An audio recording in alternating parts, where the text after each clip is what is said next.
I'm David Knowles, and this is Ukraine, the latest. Today, we'll discuss the news from across Ukraine, looking at the situation in the east.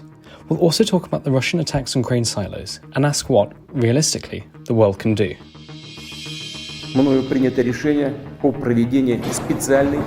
This hideous and barbaric venture of Vladimir Putin must end in failure. Nobody's going to break us.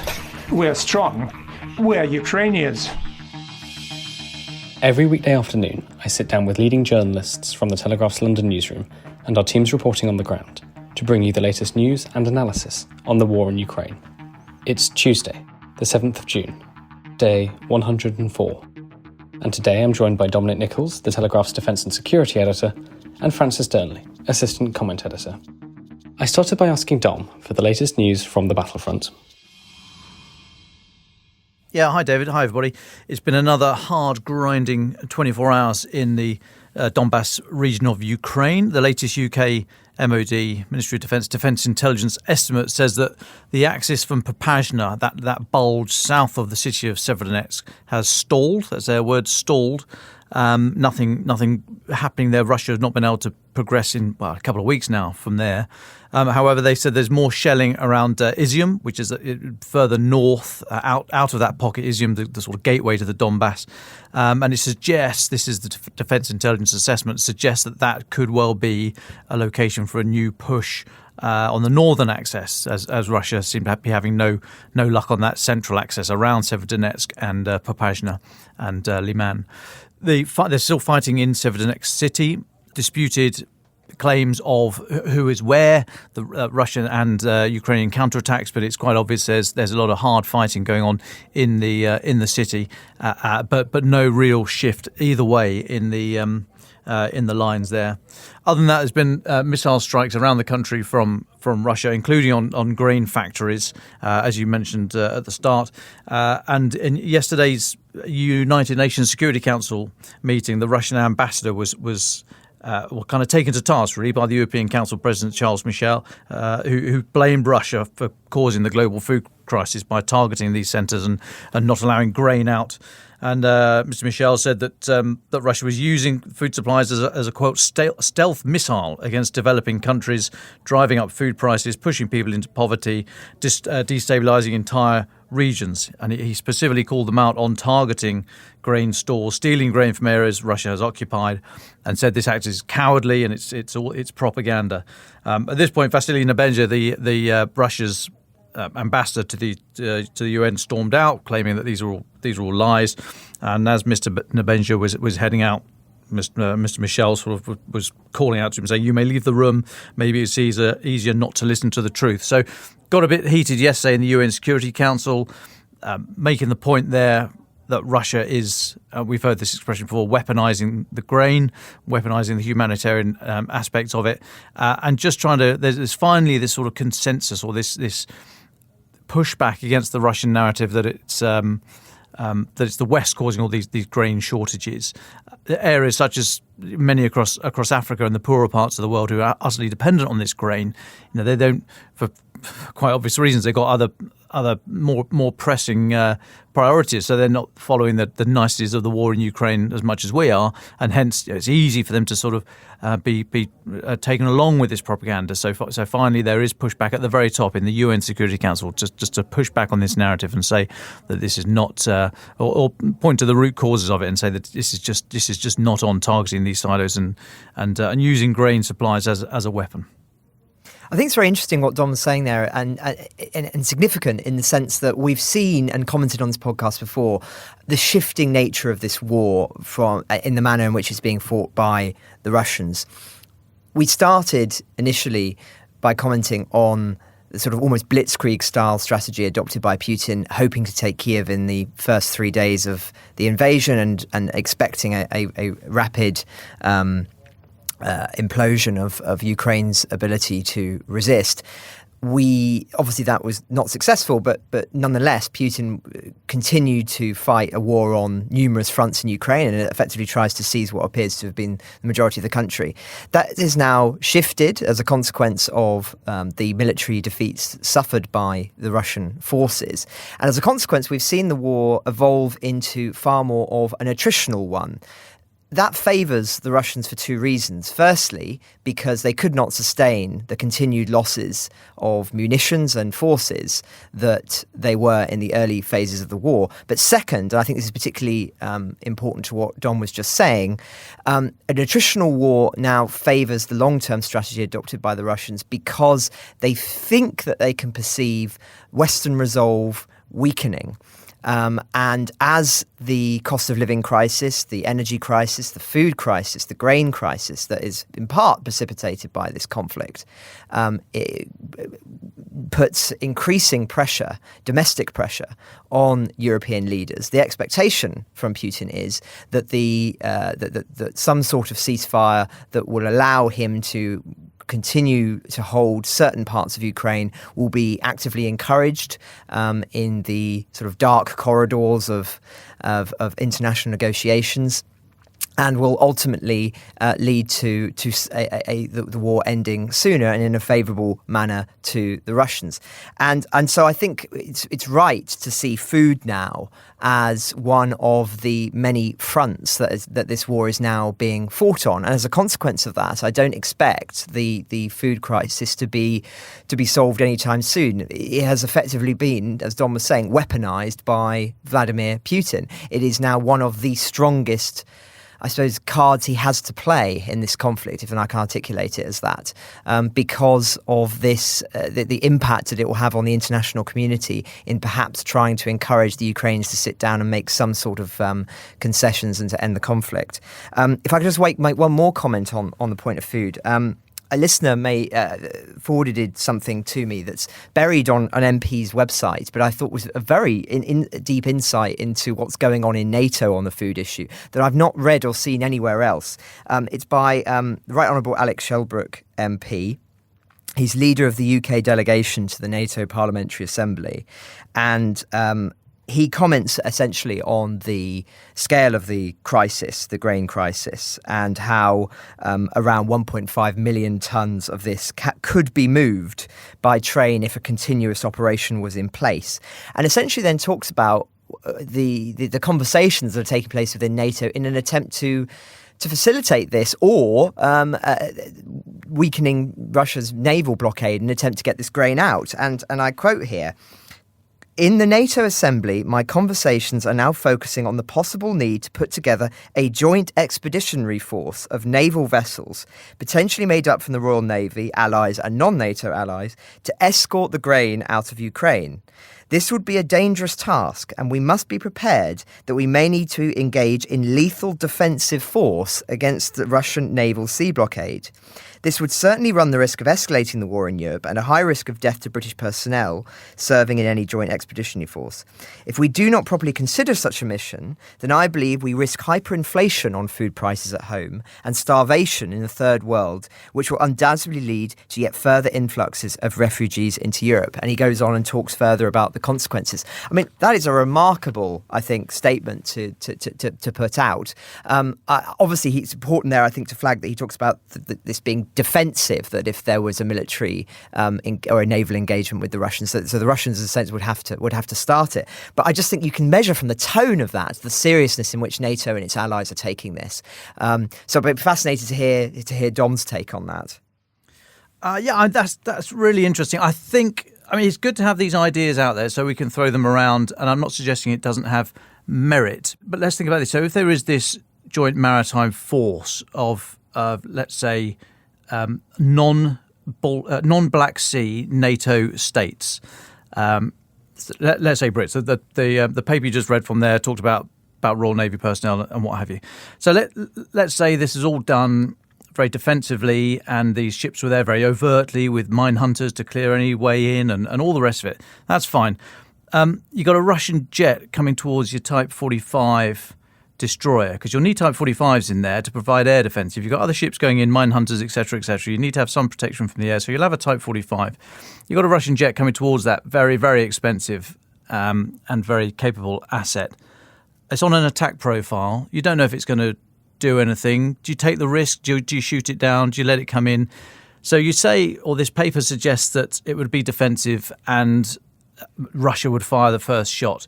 Well, that's not how militaries work. I mean, if you think you're under attack, or you think there's a very credible risk from a threat, you act to remove that threat. So I think it's far too optimistic to say this would be purely defensive in nature, and there'd be no need for those NATO elements to come into contact, kinetic shooting contact with the Russians, unless the Russians fired first. It just wouldn't happen like that. You just could not take the risk. So I think it's a little bit fanciful to think like that, and then suddenly you're into literally a shooting war. This idea that there'll undoubtedly be a few British casualties. I mean, these are they're skirting over some pretty major issues in quite a light manner, I would suggest. So I'm all for these ideas being out there, but I think a lot needs to be unpacked in there. Horrible language, sorry about that. But we need to throw these ideas around a lot and look at the consequences of these actions. I mean, people talk about not taking action is appeasement against Russia, and it's weak and what have you. But it's not appeasement. It's just, in many respects, it's just thinking about the consequences, because you can't undo a lot of this once it's started. And putting in a NATO maritime operation, and then you can't be a little bit pregnant, right? You're there or you're not, and you're taking action, military action, albeit the shooting hasn't started, and it could all very, very easily unravel if you haven't made great accommodation here. So I'm pretty lukewarm on that suggestion. I actually I had breakfast this morning with a very senior defence source, and defence source was suggesting that he implied that kind of model was not off the table, but we're talking a table the length of which even Vladimir Putin would be impressed with. It's on that end of the table, okay? So it's not off the table, but it's not being considered yet. But what the defence source was suggesting was that the Black Sea nations, probably led by Turkey, because they, under the Montreux Convention, they in times of crisis, in times of war, they own the access to through the Bosphorus and into the Black Sea. Probably led by Turkey, possibly with Bulgaria, Romania, maybe some external countries such as Egypt, who have great knowledge of how to keep the Suez Canal open. There are other forces that you could invite first of all, or that might on a bilateral trinational basis put something together before we start pulling out the big NATO card. Because, as I say, once you pull that card out, it's very difficult to kind of row back from that, no pun intended. So something needs to happen. Rail and road to get the grain out is an option, but is incredibly small. I mean, the volumes we're talking about, it's just maritime is the way to do it. I mean, you're taking months, if not years, off any kind of road and rail operation. Something needs to happen there. But all of this at the moment all comes down to we can put these packages together, and a deal will need to be done with Russia to allow access. Okay, and guess what they're going to ask for in return for that deal? Access to European seaports, a reduction in sanctions, it's something else. Okay, the Russians, they know exactly what they're doing here. They haven't done this this is not an unforeseen consequence of their action in Ukraine. So I think at the moment it's somewhat stalled. The maritime industry, from what I can tell, are reluctant or looking for someone else to take the lead in terms of the military, because as soon as you put a military escort with ships, the assurance, as I'm told, goes through the roof. So they're unlikely to request that as a first measure. So I think we're still feeling our way into this. I think it's good that the debate has now moved on to apportioning blame where it correctly lays. As for solutions, I still think it's very, very early days, and we're a long way away from talking about maritime coalitions of the willing and so on. I think it's quite possible that that Mr. Shelbrooke is he has released this statement on his website, as I say. So it's quite possible that he's also posturing by NATO to just be showing Russia, the strength of their resolve, and that it's that kind of brinkmanship on the international stage as well. But I think fundamentally it just shows, doesn't it, that long term solving the grain issue will depend on who it favours more for it to be solved in the context of this war, the West or Russia. Right now, there's a case, I think, that it benefits Russia for it not to be resolved because of its position as a sort of bargaining chip on the international stage. And so I think for that reason, it's something, as I say, that we should consider as being a front in this war. Francis, can I turn to you? Yesterday, we spoke to Camilla Turner, our chief political correspondent, who was talking to us from the House of Commons ahead of Boris Johnson's confidence vote. Listeners will probably be aware that the British Prime Minister won that vote. What happened? What impact does this have for the Ukraine war, and how did the Ukrainians respond? Yes, he did win, although I think it stretches the definition of the word, if I could put it that way. He's in a very, very difficult situation. I think it's quite possible to say that he's struck the iceberg, and it's just a question of time as to when he sinks, unless there is some radical change on the international scene, either in Ukraine or elsewhere, that essentially resets our politics. Of course, that happened before when the Ukraine war started, and so you never know, it could happen again. But yes, it's been very interesting seeing the Ukrainian response to this. So yes, he essentially, in his nightly address yesterday, President Zelensky said that he was grateful to Boris Johnson for teaming up with the United States to supply multi-launch rocket systems that are able to strike up to about 50 miles away, I believe. And since then, he's actually made even more favourable remarks this morning, I believe, where he said, and I quote, "I'm very happy about it," this being, of course, Boris Johnson surviving the confidence vote. "I'm happy that I think Boris Johnson is a true friend of Ukraine. I regard him as our ally. Great Britain is our great ally. Boris is supporting us. Boris is very concrete in supporting Ukraine. I'm glad we have not lost a very important ally. This is great news." So, I think he says it all there in terms of how he views Boris Johnson. Of course, Boris Johnson did visit Kiev immediately as when it was safe to do so, and so it's not surprising that, and given the nature of British support, that he perhaps feels this way. And he was given opportunities to remark about other European leaders as well, particularly Emmanuel Macron, but did not make similar remarks there. So yes, I think a revealing insight into the Ukrainian reaction at the very top to Boris Johnson surviving the confidence vote and not being forced to resign as Prime Minister. Although, if I could just say, I think given the scale of the success of the Ukrainian enterprise as perceived within the Conservative Party, say if Boris Johnson had lost and been forced to resign, I don't see any leadership contender would radically change the British response to the conflict. I think it's been seen as a rare win, if one can articulate it in that way. And as a consequence, I think that any leader would likely continue his policy very strongly. Thank you very much, Francis. Dom Nicholls, can I turn to you? You've got a note here that says Germany is sending vehicles to Greece in order to facilitate more military supplies to Ukraine. Can you talk us through this? What's going on?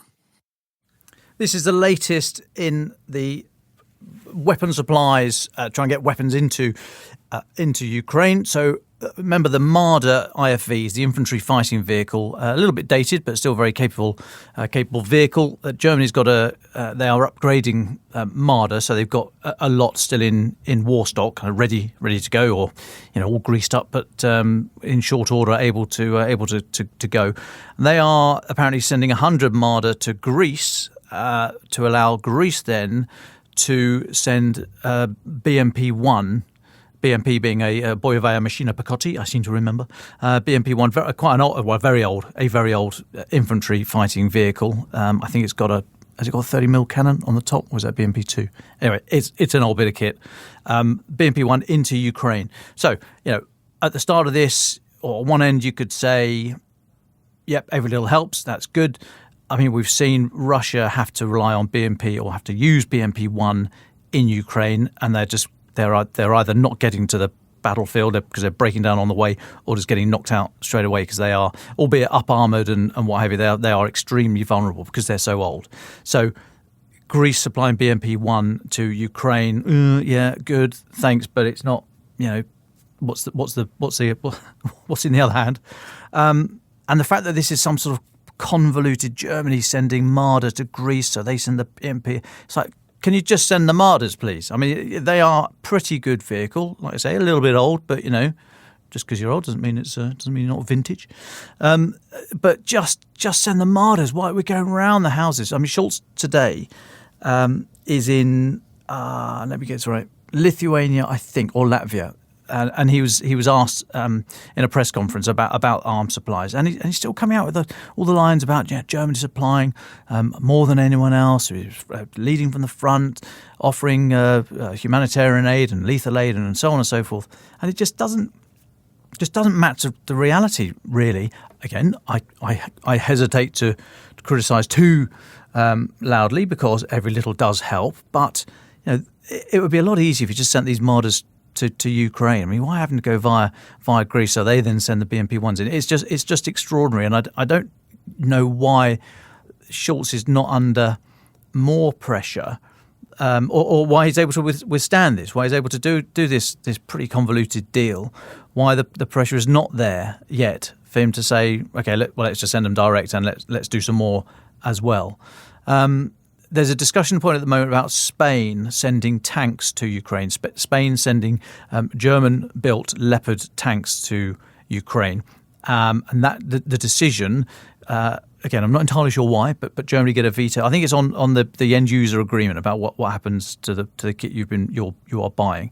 So Germany can have a veto on whether or not those tanks that Spain bought are able to go to Ukraine. That decision is yet to be taken. It will be very interesting to see which way that goes, and also interesting to see if at the NATO summit in Madrid at the end of June, 28th to the 30th of June, how much pressure Germany comes under there. But this is back to the start. This is the latest in the whole weapons to Ukraine thing, and Germany's seeming reluctance. I'm trying to give them every bit of leeway here, but I'm really struggling here. But yeah, I just don't understand the thinking, why it has to be overly complicated, and you end up getting some fairly old BMP-1 sent up to Ukraine. Thanks, Dom. Francis, I'm sure you have some thoughts about this as well, about Germany supplying weapons at a rather slow rate to Ukraine. It has been remarkable, hasn't it, that Germany, which was often seen, I think, really as the leader of Europe, not only economically, but in this weird sort of moral sense. Since Germany has come to terms with its past in the 20th century, and has been so vocally critical of any movements that might be deemed have any relationship with intolerance or sort of far right politics, populism, those kind of things. That it just seems remarkable that what was once this arbiter of sort of what was right and wrong on the international stage, or at least in the European stage, has now been reduced to its current position, where almost everybody is critical of it. Not only are the Ukrainians obviously critical of not receiving the weapons they feel that they've been promised. Not only is Britain and America sort of been very frustrated by the delay of the German response, but also, of course, those who are more sympathetic, perhaps, to being more cautious on escalating the war, including Emmanuel Macron and France, I would say, as part of that, are also frustrated because they feel that Germany are sort of playing both sides, in the sense that they're talking tough, which doesn't necessarily, from their perspective, reduce the likelihood of escalation, but then they're actually doing very little. So I think they're in the worst of both worlds and need to make a very clear decision about what is their direction of travel. I read an interesting piece in analysis, I think it was in the New Statesman, that was making the observation that Germany is learning the wrong lessons from its history, in the sense that it seems to be sort of so terrified of humiliating Russia, as in the same way that perhaps Versailles humiliated Germany after the First World War, that they don't want to be seen as doing too much that might risk the conflict going on longer, or potentially even, from their perspective, dragging in NATO or other European powers.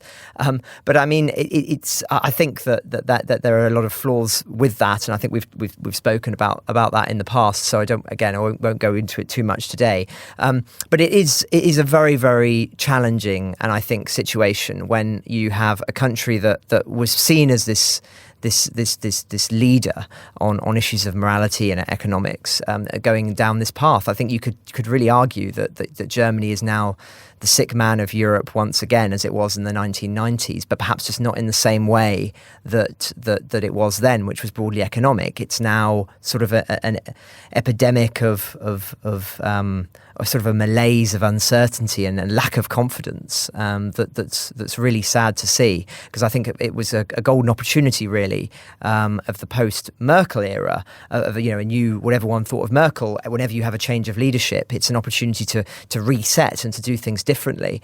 And instead, it just seems that Germany has been even weaker than it arguably was, certainly with the perspective of Russia, than in the Merkel era. And so many of the policies that Germany was seeing as a huge champion of, whether it be economic or immigrational in nature, are now, I think, being fundamentally challenged and undermined by this. And I think that there would have to be very, very serious questions asked in the long term. And of course, there will be a reckoning. The German population are not happy about this. If you actually look at the polling, and so as a consequence, I think it will be very interesting and watch this space. Thank you, Francis. Can I just put this out there? This happened this morning. The former Russian President Dmitry Medvedev has lashed out at those who, quote, hate Russia, calling them degenerates and vowing to work to make them disappear. He uses other language I won't repeat here. Just a final quote here. They want death for us, Russia, and while I'm alive, I will do everything to make them disappear.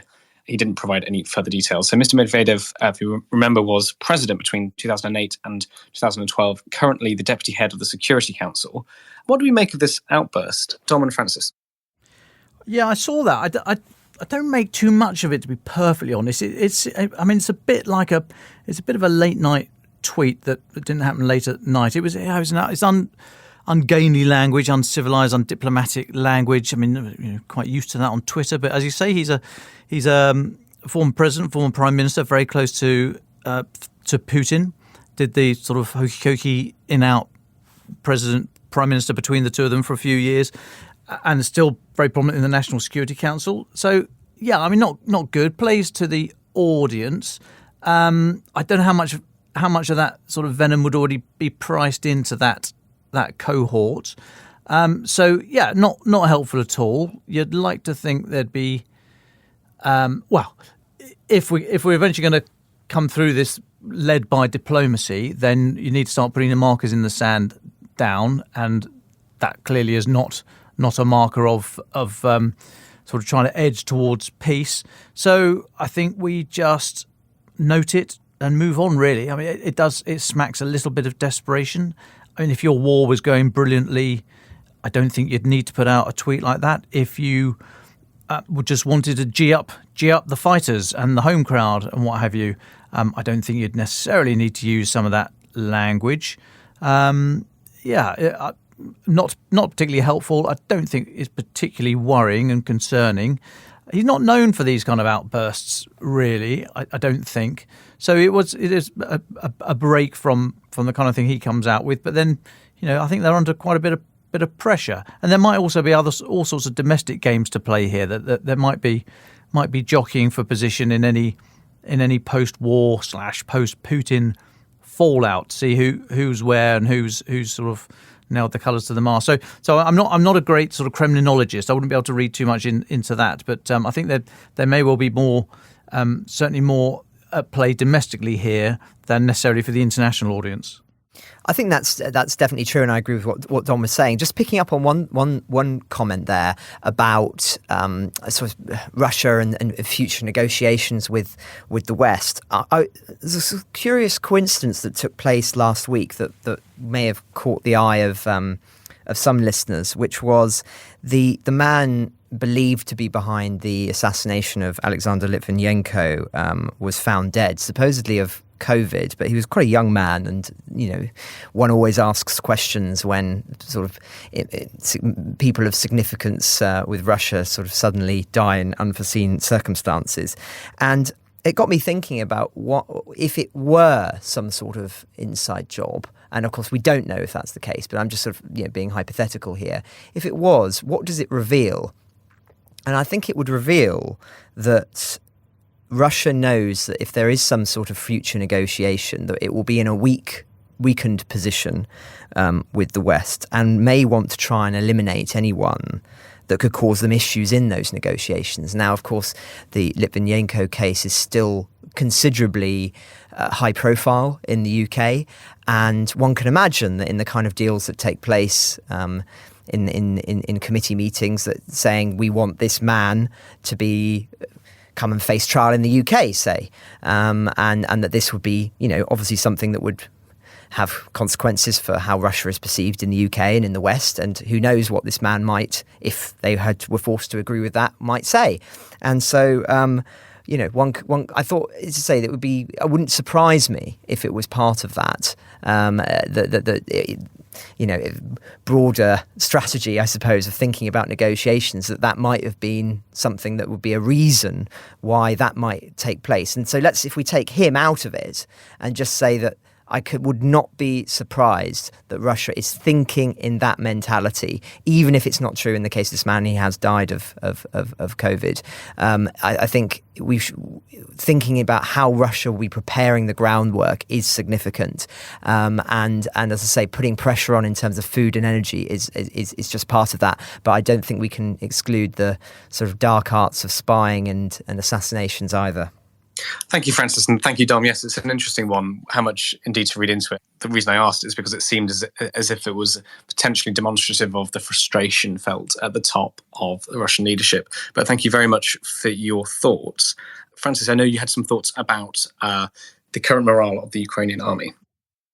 Well, yes, if we talk about the way in which morale is the wrong word in the context of Europe, but let's say attention and perhaps sort of level of commitment among some European powers for the long attritional war that the Ukrainian conflict is now evolving into, I just wanted to contrast that with some of the interesting sort of statistics that have come out of Ukraine. I don't believe they're actually from the Ukrainian government, because obviously one would, in a wartime context, have to treat them with skepticism. I think these are sort of being done more subtly than that. But essentially, even in the darkest days of the war, the Ukrainian belief in victory doesn't seem to have ever lowered below 70%. And as a consequence of that, they are obviously not prepared to trade territory for peace. And it appears that President Zelensky has been quite consistent on this matter of territory. What he really wants, and it doesn't necessarily mean that he would need to be part of NATO, but what he really wants is a proper security guarantees that mean that Russia couldn't, in a few years' time, try again and learn the lessons of this sort of disaster so far, then that would mean, proper commitments similar to NATO, in the sense that if Russia were to invade, that certain powers in Europe would militarily intervene, and thus the hope being that this would deter Russia from ever intervening in Ukrainian affairs and to invade ever again.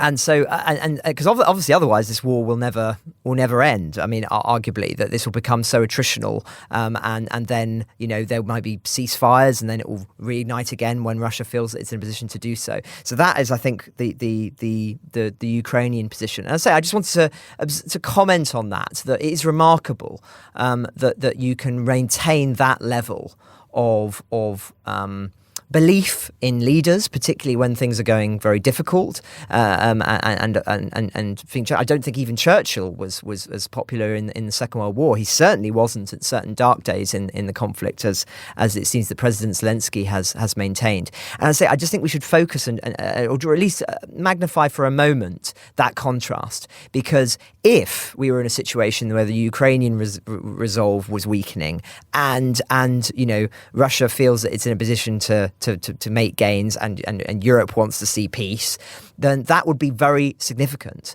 But the fact is that they are currently, at the moment, still the scale of commitment to victory in Ukraine is such that they are not going to give up, and that needs to be factored into all decision making long term, whether that be in Brussels, in Berlin, in Paris, in London, because it totally changes what the West's and NATO strategy needs to be going forward, and I think it just speaks to, again, the ability of President Zelensky to unify his people, even in the most direst of circumstances. It is truly extraordinary, and I think, as I say, one could say almost unprecedented, certainly in the modern era.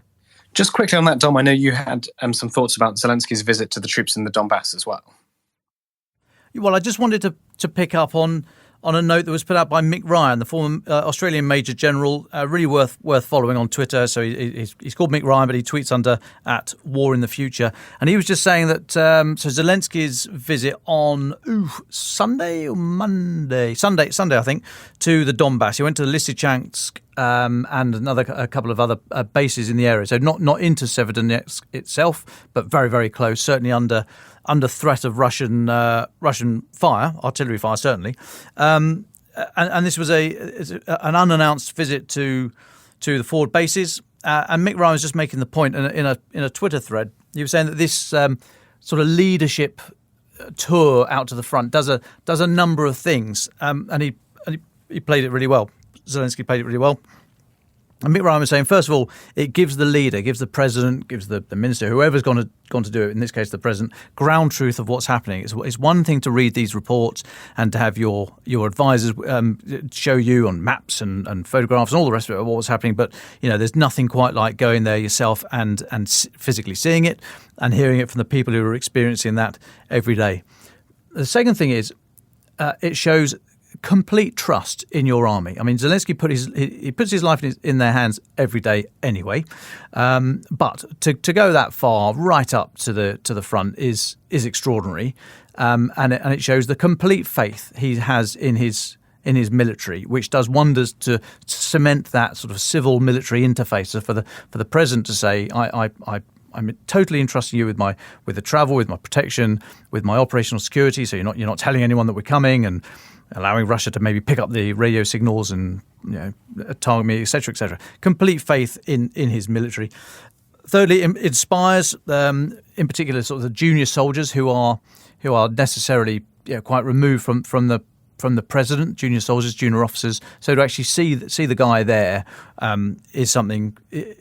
Is unusual, and to show that he's taking the same risks as them, and he's actually come down to visit them, and he was handing out medals and getting briefs and what have you. So that does wonders. And Mick Ryan makes the point that purpose is the most important thing a leader can provide. I mean that purpose, so to speak to the people and to show them that he's the embodiment of the fight that they are and the risks that they are taking every day, away from their families, away from their loved ones. I mean, it's just that is what a leader can do.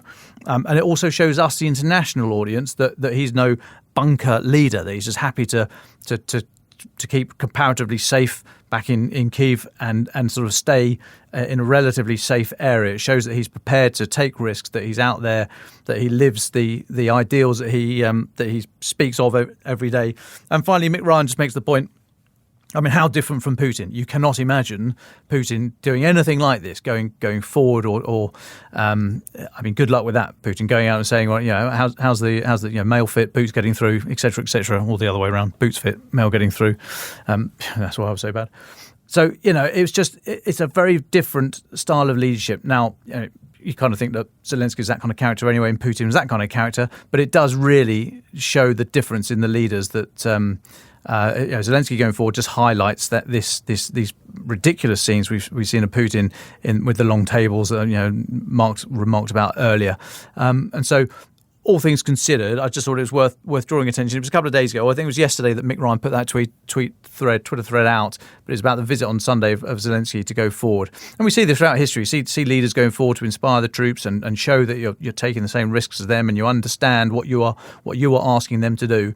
And it was always sort of said, I think the kind of unwritten deal, the contract between the military and civilian leadership is that it's almost like the civilian leadership is saying, I'm not going to unnecessarily risk your life in peacetime with exercises, and I'm going to put systems in place to look after you, and then I'm not going to ask you to do something in wartime that I wouldn't be prepared to do myself.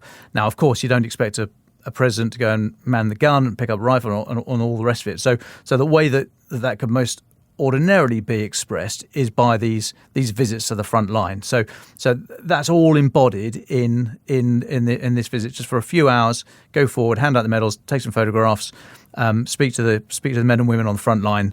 I think it's a very interesting visit, and I thought Mick Ryan's observations were spot on. Thanks very much, Dom. So this is a question from Agne. I do apologise, Agne, if I pronounced your name incorrectly. She has a question about the Bayraktar drone in the context of Lithuania raising 5 million euros in just 3 or 4 days to purchase a Bayraktar drone from Turkey. She wants to know what a Bayraktar is and how exactly would it be used in Ukraine. Yeah, so a Bayraktar it falls into that delightfully named category of drones, medium altitude, long endurance, male drones. So as the name suggests, medium altitude. So we're talking 15,000 feet-ish, bit higher, a bit lower, but thereabouts. And long endurance, so a number of hours, depending what you put on it, how many weapons, and depending how far you want it to go. But it can survive. This category of drones can survive for about a day, basically, in the air. Often much shorter because you'll be sticking loads of weapons on them, but quite some hours, and you're not just looking over the hill. These will go. They travel at about 100 knots, so about 110 miles an hour, as we understand it. And so they can go a long way. And they will have cameras on them. The Bayraktar has cameras, so it can see what's going on and transmit those images in real time back to a control station. And it's got it's got a whole load of weapons that can anti-tank missiles usually, so it can do something about it when it sees something of interest. So these are they have no humans in the aircraft. The humans are back in what's called a ground control station, which is basically a box, an ISO container with 3 people, a mission commander, a pilot, and a weapons operator. And they'll be these things can go off and look for a target, and because it's real time, they could decide if they see sort of 5 tanks underneath them and 1 air defence unit. They can decide actually it's the air defence unit that's the most important target here, and they can fire a missile to destroy that. So drones, and Bayraktar's only been around for 8 years-ish, not long, not a decade yet. Really came to light in the 2020 Nagorno-Karabakh conflict between Azerbaijan and Armenia. That was the first time we'd really seen them knit together the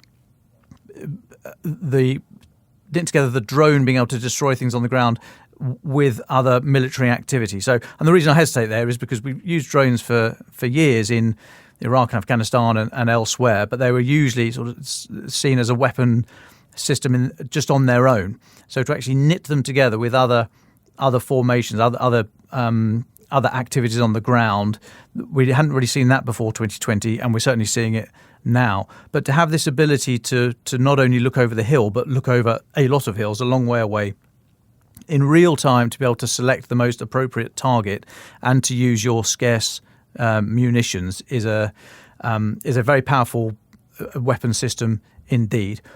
So we think Ukraine have got low dozens. We're not entirely sure how many they've got, but if they've got 30, they're probably doing well. They've lost a slack handful, 4 or 5-ish that we think have been shot down, but they are very, very potent, and you can't really hear them because they're not very loud. They are small. So Bayraktar is only about the size of a family car, a state car, not that big, and so above a few hundred feet on a moderately windy day, you're just not going to hear them or see them. And they, because of the camera is so good these days, the optics on the camera, they can stand off a long way, so they can actually be looking at something some kilometres away from where they are, and attack it. So people in armoured vehicles, they're not, some are quite noisy, but mostly they're not too bad. But you're not, with all the engines running and the fans going and the radios, you're just not going to hear these things. Probably not going to be able to see them either. So they are a real potent addition to the battlefield. Now, their downside is that they don't have any self-defense weapons. So they if you have a decent air defense network, you should be able to see them and shoot them down. But because they're so cheap, you can actually have a lot of them, and you don't know where they're going to be. They're quite easy to launch from this ground control station, as I suggested.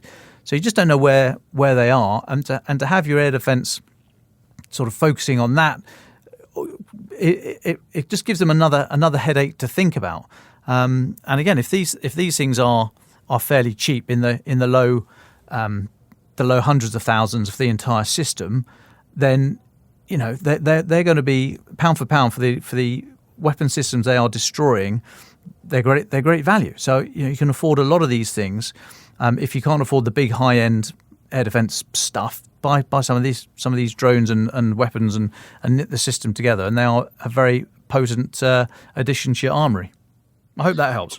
Absolutely. Thank you very much, Dom. And Agni, let us know if that answers your question. Thank you for your question. And just to repeat, if you do have questions for us, please do let us know. Do either email or DM us. So, Francis, can I come to you for your final thoughts, please? Yes. Well, I think it's in the context of the conversations that we've been having today. I think I've been very struck by how many commentators have taken setbacks might even be the wrong word. Some of the challenges the Ukrainian forces are currently facing in the Donbass and some of the sort of advances that the Russians have made, and seem to think this is somehow a turning point in the war, that the Russians are on the ascendancy and that they're sort of grinding down the Ukrainian resistance, etc. And I just think that's a very ahistorical view, frankly, of how wars tend to pan out. I mean, ultimately, what really matters in this conflict are not short-term setbacks, are not occasionally conceding territory, but it's these measures of morale, it's these measures of losses and attrition rates and all of these things that we've talked about in the podcast so many times. And as I say, that statistic that I cited earlier of just the extent of the morale that is still very much present among the Ukrainian forces, and the fact that they're still receiving significant munitions from many European powers and of course from America, means that this is still, they are still in I think the strongest position. This is their country, this is their land, they know it better. The Russians have lost and continue to lose generals. They've lost thousands and thousands of men. Bear in mind that many of them are conscripts, many of them feel that they've been misled as to the nature of the war, many of them are poorly trained. On so many metrics, the Russians are still at a disadvantage here.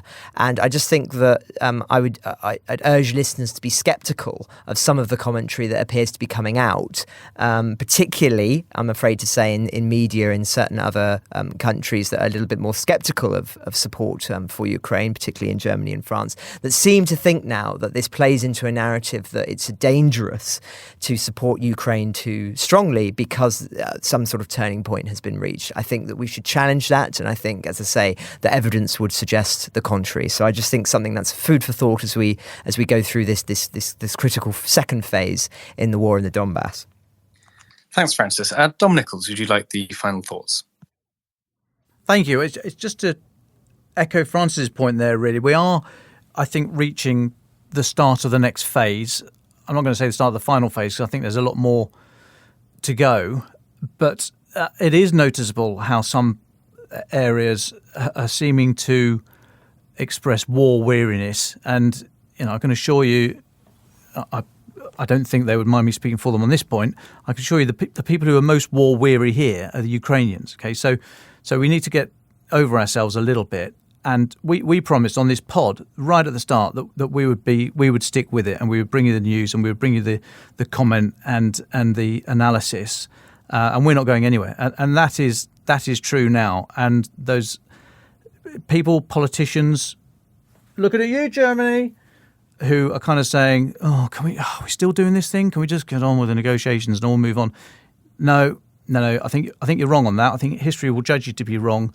Who knows? But we are not going anywhere. Telegraph, we're going to stay here. We're going to be looking at this. We're going to be putting our best people on it, best people on the ground, getting you the stories. And yeah, it's important that we stick with it, and we stick with those people who, as I say, are the most weary of the lot. We're not going anywhere. Ukraine the Latest is an original podcast from The Telegraph. To stay on top of all of our Ukraine news, analysis and dispatches from the ground, subscribe to The Telegraph. You can get your first 30 days completely free at telegraph.co.uk/audio, or sign up to dispatches our Ukraine newsletter, which brings stories from our award-winning foreign correspondents straight to your inbox. Ukraine the Latest is produced by Louisa Wells and Giles Gear, and today on Twitter, Sophie Coe.